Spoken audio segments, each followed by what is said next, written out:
નમસ્કાર દર્શક મિત્રો, હોટલાઇન ન્યૂઝમાં આપનું સ્વાગત છે।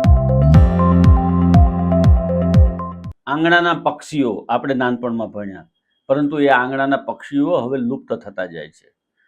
આપણા આંગણામાં કાબર, ચકલી, પોપટ, મોર, કાગડો કે કબૂતર આ પક્ષીઓ આવતા નથી। કેમ કે આપણે સમગ્ર રાજ્યની અંદર સિમેન્ટ કોન્ક્રીટના જંગલો ઊભા કર્યા છે।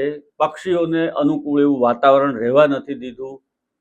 આ વાત એટલા માટે કહેવી પડે છે કે આજે વિશ્વ ચકલી દિવસ છે અને વિશ્વ ચકલી દિવસના દિવસે સુરત સહિત રાજ્યના જો મોટા શહેરોની વાત કરવામાં આવે, ચકલીઓ હવે લુપ્ત થતી પ્રજાતિ તરફ જઈ રહી હોય એવું લાગી રહ્યું છે।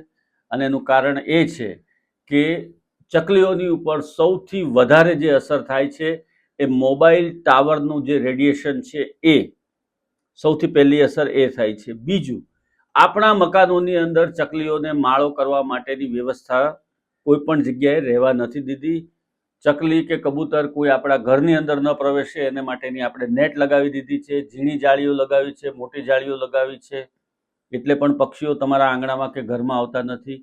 મોટા ભાગે ચકલીઓ જે છે એ કોઈ ફોટોગ્રાફ તમે જે લગાવેલા હોય ઘર એની પાછળ અથવા તો અરીસાની પાછળ અથવા તો કોઈ ઘરની આસપાસના કોઈ ગોખલામાં કે દિવાલના ગોખલામાં માળો બનાવતી હોય છે, પરંતુ ચકલીઓ માટે આપણે આવી કોઈ વ્યવસ્થા રહેવા નથી દીધી।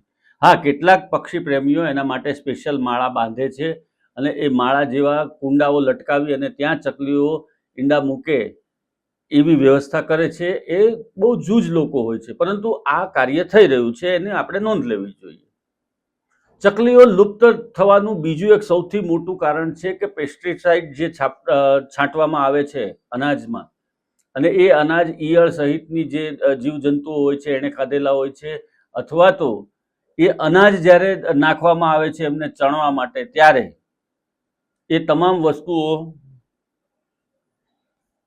ચકલીઓના પેટમાં જતી હોય છે અને એ ચકલીઓના પેટમાં જ્યારે આ પેસ્ટિસાઇડ વાળી વસ્તુઓ જાય છે ત્યારે પણ એનું મોત થતું હોય છે।